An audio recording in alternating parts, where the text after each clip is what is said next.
Today we're talking all about monosodium glutamate, commonly known as MSG.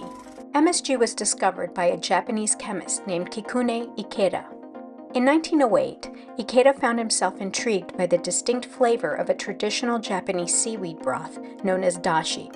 The primary ingredient in dashi varies, but often includes kombu, which is dried kelp, katsuobushi, which is dried and smoked tuna flakes, and shiitake mushrooms, or a combination of these. The ingredients are simmered gently in water and then strained to produce a clear broth. This broth had a unique taste that didn't fit into the four known basic tastes of sweet, sour, bitter, and salty.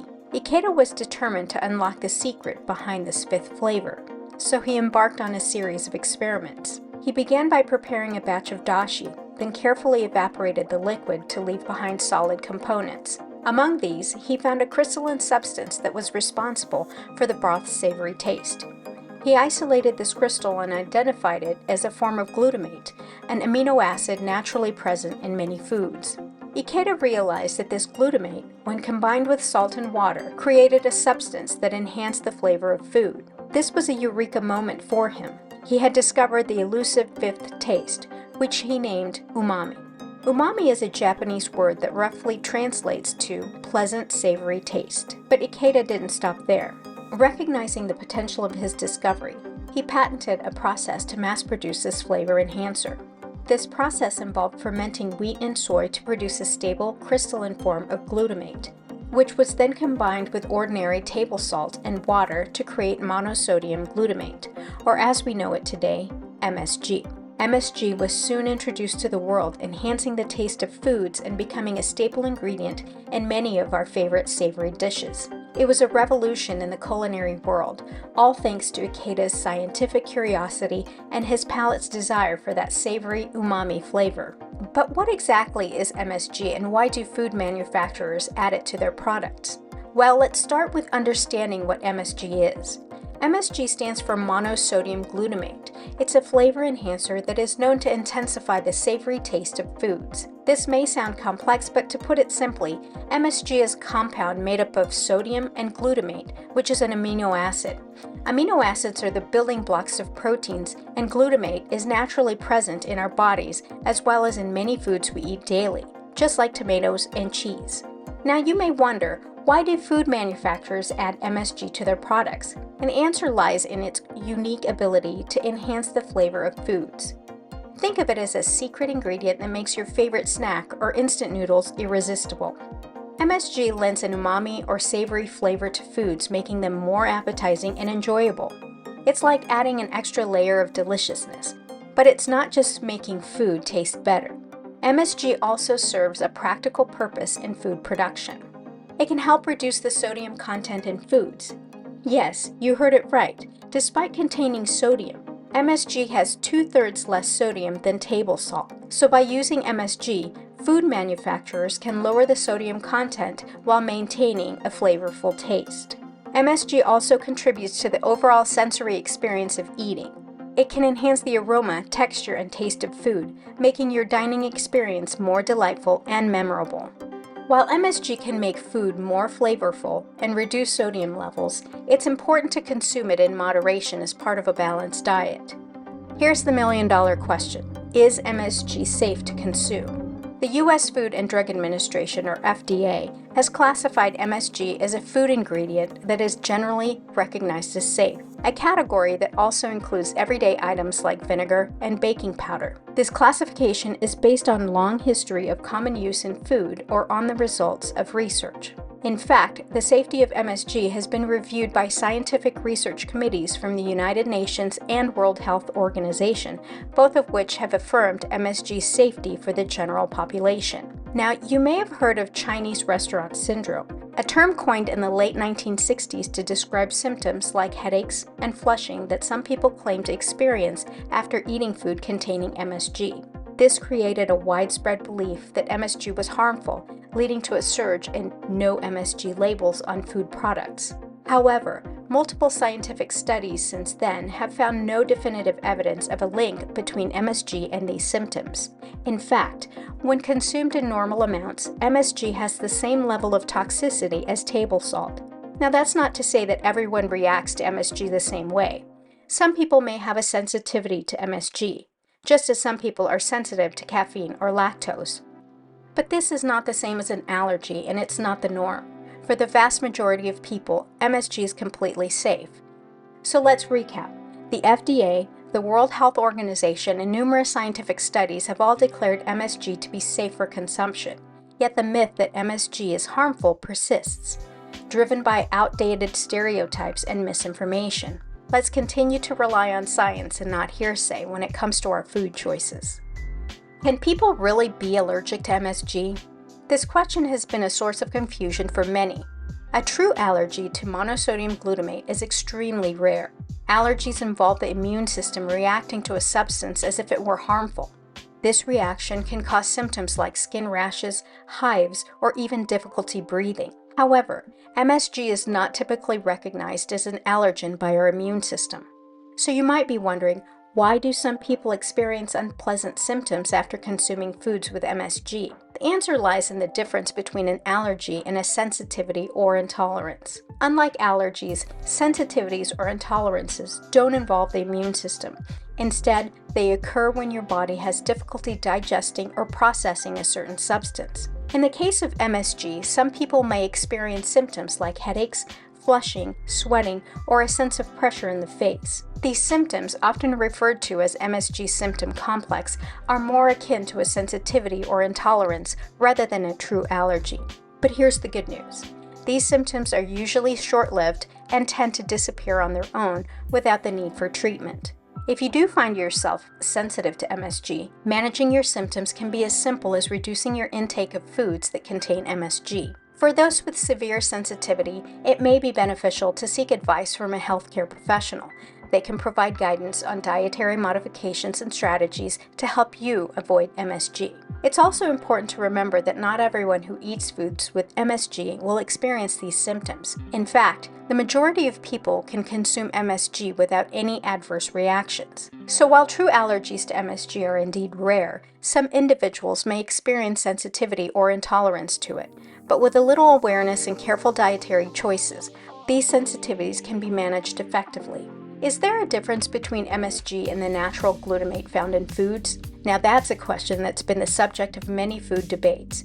To answer this, let's delve a little bit deeper into the world of food science. As previously stated, monosodium glutamate is a flavor enhancer that's been widely used in the food industry for over a century. It's a sodium salt of the naturally occurring non-essential amino acid, glutamic acid. Now don't let the term non-essential fool you. It simply means that our bodies can produce it on their own, but that doesn't make it any less important. On the other hand, natural glutamate is found in various foods that we consume. This includes tomatoes, cheese, mushrooms, and even breast milk. It's this natural glutamate that gives these foods their umami or savory taste. So what sets them apart? Well, structurally, not much.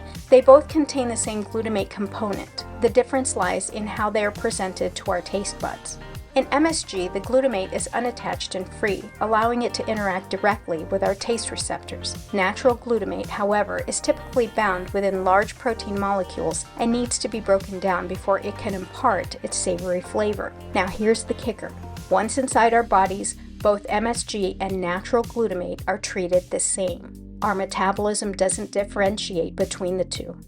This has been supported by numerous studies, including one published by the Federation of American Societies for Experimental Biology. So why all the fuss about MSG? Much of it comes from misconceptions and misinformation. Yes, some people may experience mild symptoms when consuming large amounts of MSG, but the same can be said for natural glutamates as well. So next time you're pondering over a food label, remember this. Although they may seem different, MSG and natural glutamate are metabolized similarly by our bodies. And with that, let's move on to our next topic, how to identify MSG in your food.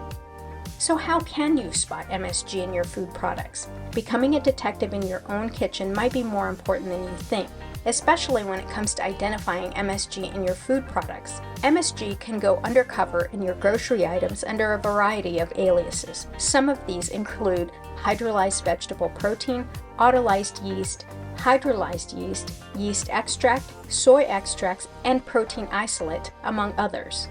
So if you're scanning your food labels and stumble upon these terms, you've likely found MSG in disguise. However, it's not all cloak and dagger when it comes to MSG. If you see monosodium glutamate listed on the label, that's MSG in its purest form. You might also find MSG hidden under broader categories. For instance, it may be included in the umbrella term flavorings or additives.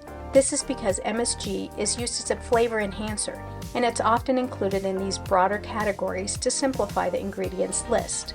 It's also important to mention that MSG is not always added artificially. It can occur naturally in ingredients. So if you're sensitive to MSG, you might want to take note of these foods as well. Remember, the names we've mentioned aren't the only ones MSG can hide behind. There are many more. The key to spotting MSG is to be vigilant and informed. Knowing how to identify MSG in your food can be an essential step in managing your dietary needs and overall well-being. So stay savvy, folks, and remember, knowledge is power when it comes to navigating the world of food ingredients. Does MSG cause diabetes, raise insulin levels, or contain gluten? These are questions that have sparked many debates and discussions in the food and health industry. First up, does MSG cause diabetes? The answer is a resounding no. Studies from reputable institutions like the American Diabetes Association have found no direct link between MSG consumption and the development of diabetes. This misconception may arise from the correlation between a high-sodium diet, often associated with processed foods that contain MSG, and increased risk of diabetes. However, this doesn't mean that MSG itself causes the disease. Next, does MSG raise insulin levels? Once again, the answer is no. MSG has no effect on insulin levels. A study published in the Journal of Clinical Nutrition found that there was no significant increase in insulin levels after MSG consumption. This misconception may stem from the fact that MSG is often used in high-carbohydrate processed foods that can indeed spike insulin levels. But it's important to remember correlation does not imply causation. Lastly, does MSG contain gluten? Absolutely not. MSG is a gluten-free product. It's a flavor enhancer and derived from the amino acid glutamate, which is naturally gluten-free. The Celiac Disease Foundation confirms this, stating that MSG is safe for people with gluten allergies or celiac disease. So there you have it. MSG does not cause diabetes, it does not raise insulin levels, and it does not contain gluten. These are myths that have been perpetuated over the years, but when we look at the scientific evidence, we find that they simply don't hold up. What does MSG do to our brains, and is it addictive? Now we're venturing into the fascinating world of neuroscience. MSG is known to stimulate glutamate receptors in our brains. These receptors play a crucial role in learning and memory, acting as the brain's primary excitatory neurotransmitter. So does this mean MSG is addictive? The simple answer is no. While MSG may enhance the flavor of foods, it does not induce cravings or withdrawal symptoms, which are hallmarks of addictive substances. Let's delve a bit deeper. Our brains have a sophisticated system for regulating pleasure and reward, primarily involving chemicals like dopamine. Certain substances like caffeine or nicotine can stimulate this reward system, leading to feelings of pleasure and, in some cases, addiction. However, MSG does not operate in the same way. It's not classified as a drug and does not stimulate the brain's reward or pleasure centers like these substances. Instead, MSG's role is primarily gustatory, enhancing the taste of food by interacting with our taste receptors. It's also worth noting that the amount of MSG typically consumed in food is quite small. The average intake is around 0.5 gram per day, far less than the 2 to 20 grams of natural glutamate we consume daily from food. This fact underscores the importance of perspective. While it's true that MSG does interact with our brains, it's also true that many naturally occurring substances in our diet do the same. So the next time you're savoring a deliciously seasoned dish, remember that while MSG is lending a helping hand to your taste buds, it's not trying to hijack your brain. So what have we learned about MSG today? We've journeyed through the discovery of MSG, understanding its origins as a seasoning and its rich history. We've delved into what MSG really is and why it's used by food manufacturers, dispelling the myths and misconceptions along the way. We've explored the safety of MSG, debunking the fears and clarifying that true allergies to this seasoning are rare. We've differentiated between MSG and natural glutamate in foods and discussed how to identify MSG in food products.